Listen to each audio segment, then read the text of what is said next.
Welcome to We Are Old, Get Over It, the podcast where we celebrate the wisdom of age and maybe a little grumbling too.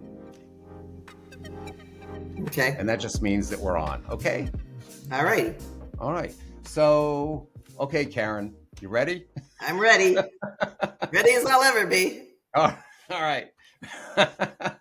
Okay, let me just start out by saying today we're setting sail to explore the wonderful world of cruises, especially for our senior listeners. Cruising offers an incredible blend of relaxation, adventure, convenience, and we're here to demystify it. And I have an expert on that subject who will show you why that may be your next perfect vacation.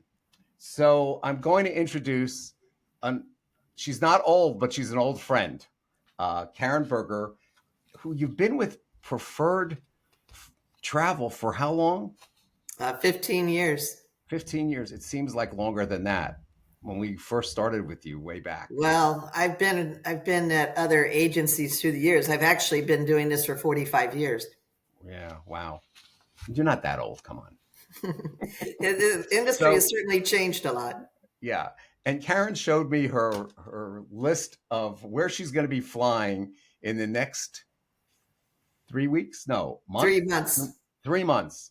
And it was maybe 30 flights. Yes. Okay. So she travels quite a bit. And she has a lot of expertise in all kinds of travel. And if she permits me, I'll leave her information on our website so you can contact her through her company, which is Preferred Travel Naples. Is that it? Preferred Travel and Company. And Company. Oh, excuse me. I'm sorry, I got it wrong. Okay. That's okay. We just changed the information and I'll put it on the website. Okay. Yeah. Yeah. We just changed the name because we have 3 other agencies in the state of Florida. And it didn't make sense to make it Naples anymore. Right. Yeah, I noticed that they had changed, and I noticed they're doing a lot of publicity with NPR, with the stations there, which is very nice also. Okay, so let's get down to the nitty-gritty details of what we're supposed to be talking about today, which is why cruises are good for seniors. So let's get things going. And what makes a cruise something that's an ideal vacation for seniors? Well, I would have to say that it's because it's so simple and easy to do. You get on the ship, you unpack one time, and you get to go to different cities, different islands, different venues, and you get back on the ship every night and move, and you don't have to rent a car, get on a train, carry your luggage. You don't have to decide what restaurant to go eat at.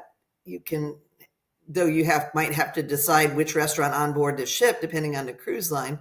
But it just makes everything so much simpler today than it is the way it used to be, where you would have to rent a car. You'd have to take a taxi, take a train, take a ferry, whatever. Okay. One of the other questions I had regards accessibility. For some people, you had spoken about something physical that you went through recently, and other people have all kinds of conditions. As we get older, we have hip replaced, we have knees replaced, we have elbows that hurt. One of the things that ships offer is accessibility, correct? Oh, yes, for sure. I was in Antarctica last year and didn't know I needed my hip replaced and didn't think I could even get off the ship. And they got me on and off the Zodiacs easily. And there were older people than me and more infirm people than me that were getting to experience this beautiful part of our world. And I never would have thought they could do it, but they took care of them. They got them on and off easy. Interesting. And some of the things that are very important, I think, again, are things like safety and security for seniors. It seems to be a safe environment. You don't usually hear about too much happening on cruise lines as far as individual. I mean, you're laughing. I'm sure there are some things you could mention. You want to mention some things that would scare people? It's fine with me. No, I really can't think of anything. It is very safe and secure. And the biggest scare you have is to make sure you get back on board in time before it sets sail to the next place. Right, right. If you get caught up on something they're holding a ship for you is not a pleasant thing. People are pissed off, right? Yeah, they get a little upset about it, and sometimes they can't. Did you ever get But left behind? I haven't, and I've actually only had one client that got left behind, and Really? the cruise line actually paid to get him flown to the next port of call. That's nice. That's nice. Let's talk about what goes on the cruise ships, some of the things, the variety of activities and pacing. How is that beneficial to seniors? Well, the one thing I guess I'd have to start this with is that there's so many different kinds of cruises, right? You could go on a cruise and there's absolutely nothing to to do. You're just going to lay back, read your book, maybe go swimming or snorkeling and have dinner. And then there's other ones that have five different restaurants, four different venues for entertainment, Broadway show style. Entertainment. I can't think Hmm. of That's the okay. word. Um, Showbiz. uh, uh, what's the room for the big rooms? Right. Uh, but anyway, you can choose by the cruise line on how much or how little you want to do. You Well, could go ahead. I'm sorry. I don't know. I'm just going to say you can sit there and spend the whole day. They've got things going on all day long on some of these. Jump from Right. trivia over to lay making or whatever. And that's if the ship is moving, but there are also activities when you get off the ship and there's pacing and stuff that goes on as far as what you can do and what you can't do. And there are choices that you can make, correct? And you can make That those is choices far enough in advance to actually plan what you want to do. again, it varies, but on the cruise ships, yes, I usually always have those planned in advance for everyone. And a lot of times I will do it with another company so that they have a private tour so they can make it their own pace if they want to. Now, So on the give other me an hand, go ahead. I'm sorry. the river cruising, they offer like three different things every day. So you could go and decide, I want the easy walking, or I want the panoramic tour because I can't get around, or I want something that's a little bit of both. And they don't make you decide until the night before. Hmm. Okay. What I was going to ask is on the ships that have a lot of people on them, I'm talking about 2,000, 3,000 people, they will have organized trips also. Give me an example of a location, whether it be, well, it wouldn't be Santorini because it's a smaller island, but if the people were getting off at a major port, what kind of activities would be available to them as a just maybe a list of five or six things that they could do at a specific port? Well, I guess we could use maybe Florence or Livorno as an example, and you could opt to go into Florence for the day and have an art tour, or you could opt to do a cooking class and wine tasting over towards Tuscany. You could decide that you'd like to go to Lucca and Pisa and do a bus tour and see that. Uh, there's you could have a hiking tour for the more active people. So Hmm. they do have a wide variety of things to do. Okay, so there's the advantage to taking a cruise is that you don't have to worry about your luggage. You don't have to worry about your safety. They have medical facilities on and a doctor on call on the boats on the ships, right? Yes, that's right. Okay. So there's somebody to look after. There are common misconceptions about cruising. Uh, Maybe they're too crowded, they're too noisy. Do you find that to be the case? Do people complain about those kind of things? Or is it just the kind of cruise that they go on that It's might the kind be, of cruise. it's the kind of cruise. So if they're going on a cruise where it's a party cruise, it's going to be different than the cruises you were speaking about, where you might just be looking for a cruise to relax and maybe go on tours. But this is where someone like yourself comes in to help them and guide them through, correct? That's right. I try to figure out what it is that they're looking for in their vacation and how interested they are in the sites or culture or activities or actually like how social they want to be. And that'll help guide me to decide what cruise line, what cruise ship, what itinerary is going to work best for them. Okay. One of the other questions that I came up with that somebody had shown me or I had read about was people were concerned about seasickness um, as a potential, but I never experienced it. And I can get seasick if I go fishing sometimes. Do you find that to be a major concern, or are the ships nowadays so well balanced that people shouldn't be concerned about that at all? They're really, first of all, they're made so much larger than the old days when it first started cruising. And they also have what are called stabilizers, which fan out from the base of the ship to make it so it doesn't rock back and forth or sideways, should I say. So there's a lot less of movement going on than there used to be. I haven't really had many clients at all complain of seasickness, though I have a very good friend, and she steps on a boat, and even if it's docked, she's seasick. Hmm. But she started wearing these bands on her wrists, and now she's fine, and she loves to cruise. Hmm. Yeah. Well, I was on the Queen Mary when she was first inaugurated, and I got seasick on that one. No, I'm just kidding. I'm not quite that old. I'm not quite that old. Okay. So let's go on about choosing the right cruise line and ship, and what kind of discounts are available out there, because I'm constantly getting mail, snail mail, which is saying, well, you can get this cruise and it's only going to be this much, and give us a call and it'll be a major cruise line. So I just wanted to lead you into that a little bit, and you can talk about how you can select and how you can help people select what they get. And then I want to go also into cabin selection after that. Can we do that? Yep. Okay.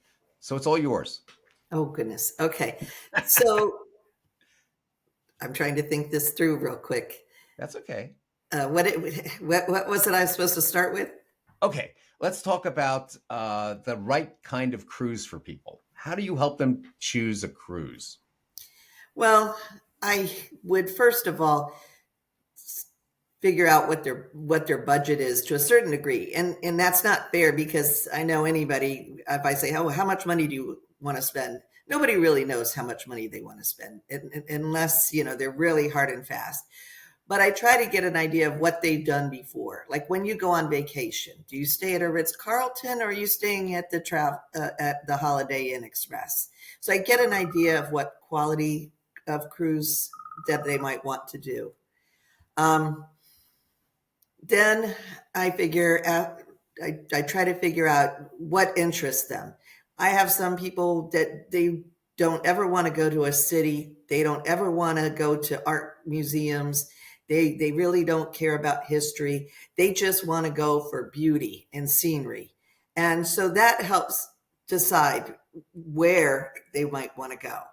And then one of the other things I do is find out when they want to go, because that can make a big difference, because different parts of the world are more accessible at different times of the year, and they're better to visit at different times of the year. So that's kind of how I get started with the decision making. I would say lastly, I check to see if there's anybody else going with them. These days, a lot of um, multi-generational families like to travel, the grandparents and the parents and the grandchildren. And if that's the case, then I need to move slightly over towards where families are going to be more accepted, and that there's going to be things to do for all the generations. So that's a big part of it. What about uh, when the ships transition from one market to the other? It's not called that. What's it called? When they transition, they go from being from It is a Europe to the United transitional States. cruise. Yeah, you Is that call what it it a is? transitional cruise.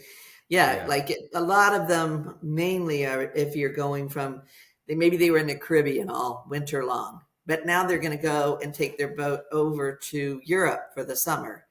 So then that would be transatlantic, but that's one of the most popular. And that's usually when you can get a super good deal, because it doesn't really go maybe to two ports. A lot Mhm. of days at sea. And so they offer it at a really discounted rate. But it's a great way to get over to Europe without having to fly, which these days, as you know, isn't that simple. Yes. And it's very time consuming and very insecure because you don't really know if your flight's going to take off or if it's going to Right. be, if your luggage is going to be there, all of those things. And waiting for somebody to meet you at the airport is very difficult. Here you're getting on a modern ship and everything is provided to you. Um, we talked about the amenities on board, but we didn't really talk about selecting cabins.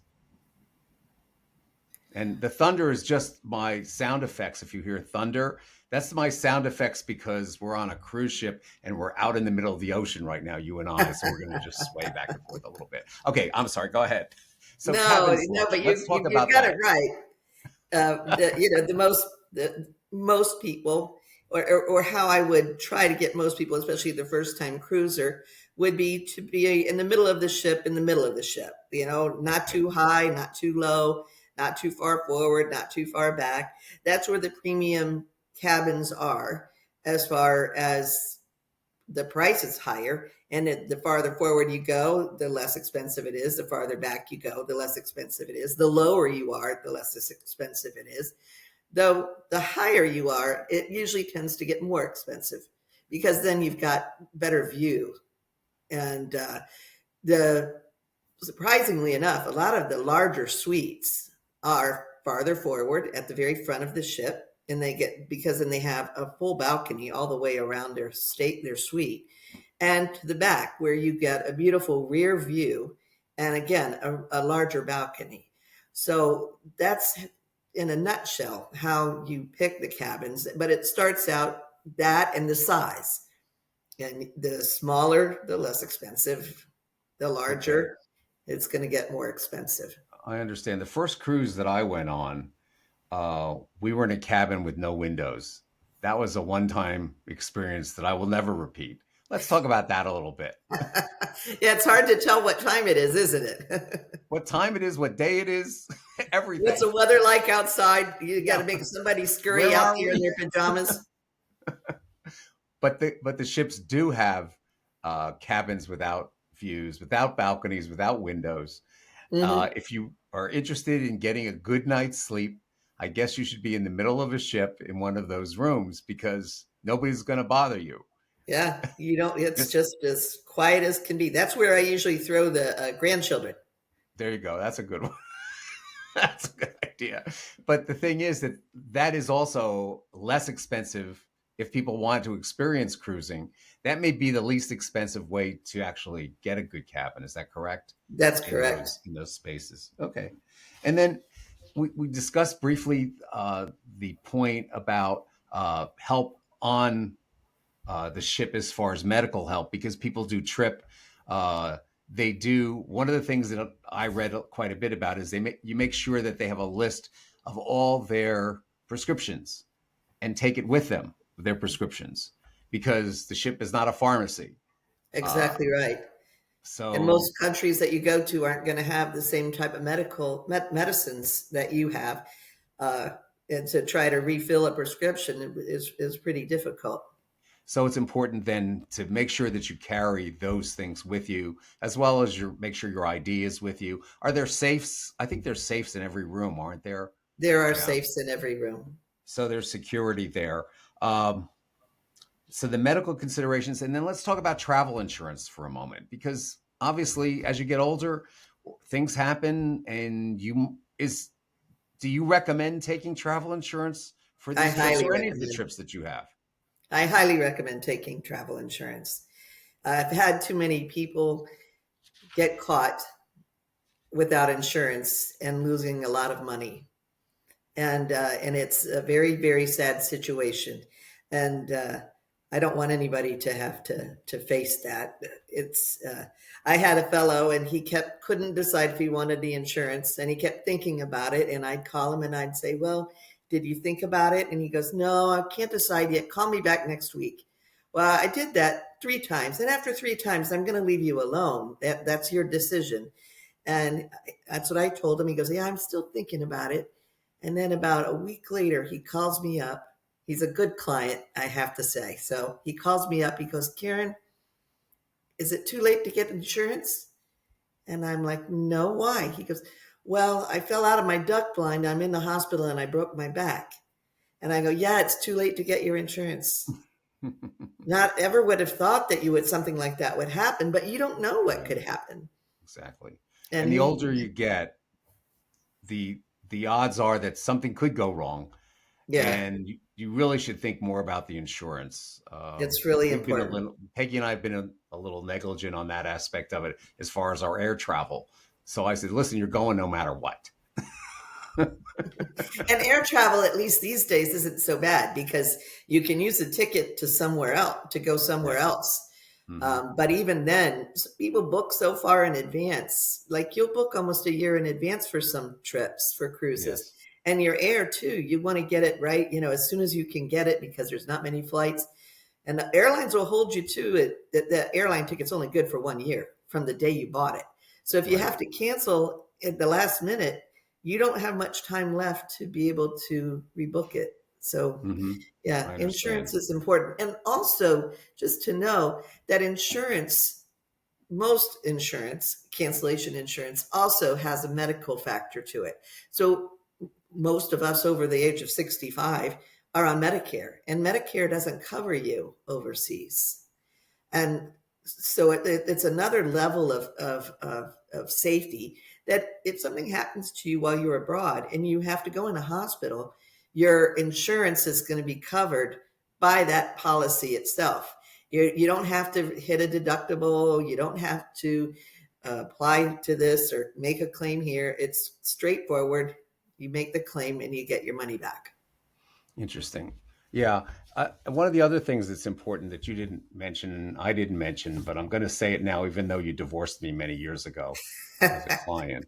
Uh, I'm only saying that because she, in fact, told me that when I called her out of the blue and said, "Hey, Karen, would you like to do the podcast?" Anyway, you But thought I I wasn't love going to you, use that Ken. line, but I'm using it. I love you, Ken, I anyway. love you also. Anyway, but the other thing is, now I forgot my train of thought. Hold on one second. What did we forget Um, about insurance? yeah, no, I didn't forget about insurance. I wanted to find out about how we research ourselves where we should go and why someone like yourself is very important. I have my own stories. You and I discussed it with Peggy a little while ago. People don't know. I don't think I ever mentioned Peggy before. That's my wife's name. Karen and Peggy are friends. Okay. They also haven't spoken for a while because of me. Oh, no, that's not true. We're just Okay, okay. busy. I'm blushing, but it's okay. Uh, so one of the things that's most important with a travel agent, and I'm not promoting just travel agents, but if you if you're out on the in the middle of nowhere, which could be anywhere, like in our cases, the last time we dealt with an issue with you was in Portugal. We actually had a couple of them where the hotel didn't have our reservation, and Right. we called Karen, and she took care of it. And then we went to some other hotel that same trip. That's why we don't use you anymore. No, I'm kidding. Where something else went wrong, and we called you, and you straightened it out. And Yeah, that's why people like yourself, you get paid to do your job because you're there for us to make our experience of traveling that much better. Did I that's say right. that correctly? Yeah, I think so. I think there's two levels of it that have somebody have your back when you're traveling, especially these days, is really important. I'm sure somebody's gotten caught at the airport and their flight's canceled and they have to go find a new flight and the line is, a mile long where they can call me and say, Karen, my flight's canceled. Hurry, can you get me on something else? And I can work my magic and get it fixed. Or you get to somewhere and again your hotel room isn't there, or they say you don't have a reservation, and I know that you do, and I can call and I can get it straightened out with them. um, Traveling isn't as easy as it used to be anymore, and it's nice to have somebody have your back. But aside from that, it's my expertise. It's the fact that I've traveled for so many years. I've been to every continent. I've been to at least 50 different countries. I've sailed on every cruise line there is, except for Princess Cruise Lines. I'd I was say going to I'd ask be if hard you put. want Disney also. That's all. Right. And so I know the ships. I know what they have, what they don't have, what they're known for, uh, what's good about them, what's bad about them. And that's something you really can't Google on the computer. You might try to do a chat GPT, but it's not really going to give you all the answers that you want to have because it doesn't really know you.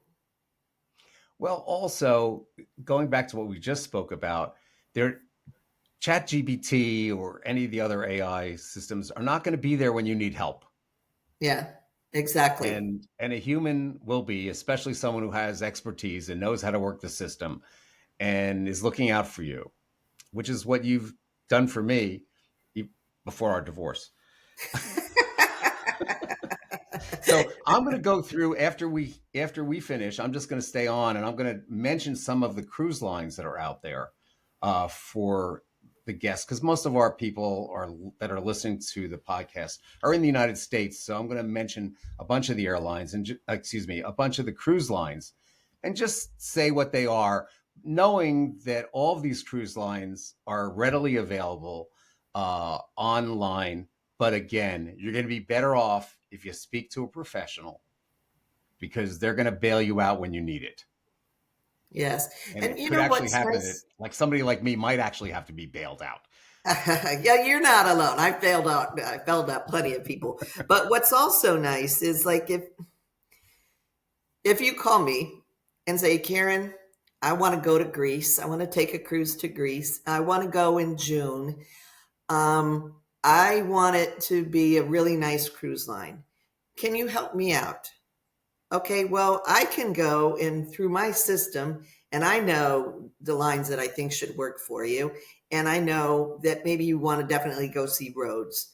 And I can put that all into my system and I can make a comparison report for you for four different cruise lines, four different ships, four different itineraries, but with the basic premise of Greece in mind.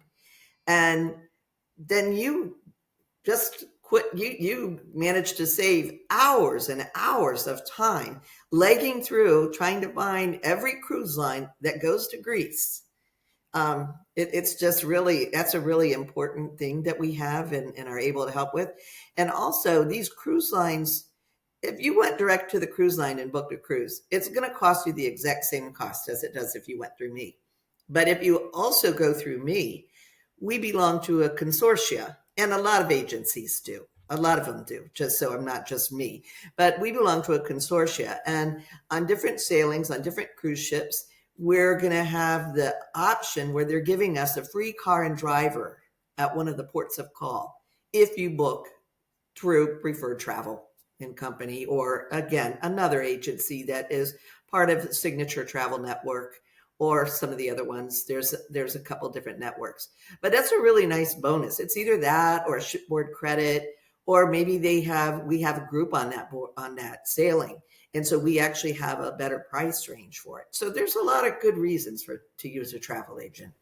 Okay. So to kind of wrap this up, what you're saying is if someone is thinking about taking a cruise, they should do a little bit of research themselves and say, well, where do we want to go?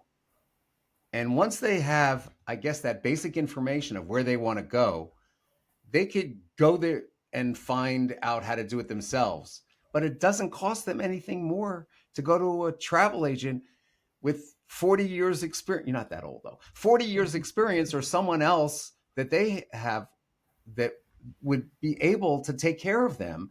And I think that that's almost the most important thing that we've discussed today, that it doesn't Yes, cost you anything more to have a professional help you to make your vacation better. exactly. Okay. It might Do you have any even save last, you. I'm sorry, say that It again? might even save you. Yeah. Do you have any last story you'd like to tell me? It doesn't have to be about me, but Oh, any I'm not last going to tell story? any stories about you. We're going to keep that on the down low. Okay. All right. Fine. Do you have a story you'd like to tell? Oh, gosh. A good I, story, not a bad one. I'll We try tell to end you with a happy story. thoughts. Happy thoughts. Go ahead. Yeah, no, my partner of over 10 years has never gone on a cruise with me.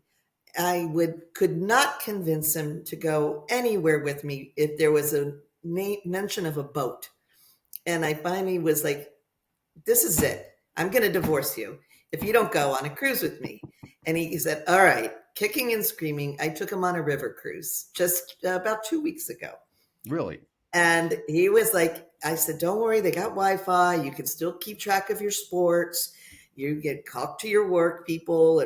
Don't worry. And we got on there and he had a great time. And he's asked me where we're going next. So if you don't think you're a cruiser, think again because it's so much fun. Okay. And it's a And true we'll, story too. okay. Well, that's great, Karen. I really appreciate you taking the time. I just have one quote I always tell at the end of each podcast, and it's not from me, okay? But I selected one that I thought would be good for people thinking about cruising. And the quote is, for seniors, a cruise isn't just a vacation. It's a floating resort designed for ease, comfort, and the freedom to explore without the daily packing and unpacking. And I would add to that, if you have a professional help you with it, without aggravation. Yeah, right. Well, Karen, I We're, want to thank you very much. I'll get information from you that we could put on the podcast on our website, which is weareoldpodcast.com. And people can get information, whatever information you want. If you were looking for more clients, or you can direct them to someone at your agency or other places. I really appreciate you taking the time. And I'm glad I got to see you again. And I just want you to enjoy all the vacations you're taking that I'm not. Okay. yeah, it was good to see you too, Good to Ken. see you, my friend. All right. Have a great Take day. Hi. I hope you all enjoyed the conversation I had with Karen. I just wanted to cover, she's a good friend and a good sport. She's put up with me all these years. Anyway, I just wanted to cover a couple of extra items. In particular, I wanted to talk about the most popular cruise lines. I did some research on, I'm not promoting any of them. I'm not making anything from any of them. I just want to alert you to these because they're the ones that are used the most. Caribbean Cruise Lines, which is often dubbed the fun ships of Carnival, and Royal Caribbean International. These are two very, very large, reputable companies. Norwegian Cruise Lines, MSC Cruises, which is a significant player in Europe. They're coming into the United States also. Princess Cruises is also one of the most popular, larger volume, broad appeal cruise lines. But again, if you speak to a professional, they're going to help you choose, not me. Other highly regarded and popular lines include Disney Cruise Lines, Celebrity Cruises, Holland America Line, and Viking Ocean Cruises. And Viking also has a lot of river cruises. I just wanted to give you that information to fill it in a little bit. And I look forward to seeing you at the next podcast. Okay? Have a great day. Bye-bye. And that concludes this episode of We Are Old, Get Over It. Thanks for joining me. I hope you found our conversation both insightful and entertaining. Remember, age is a journey, not a destination. So embrace the wrinkles, the forgetfulness, and the occasional tech frustrations with a good dose of get over it attitude. Until next time, keep laughing, keep learning, and keep getting over it. Ken out.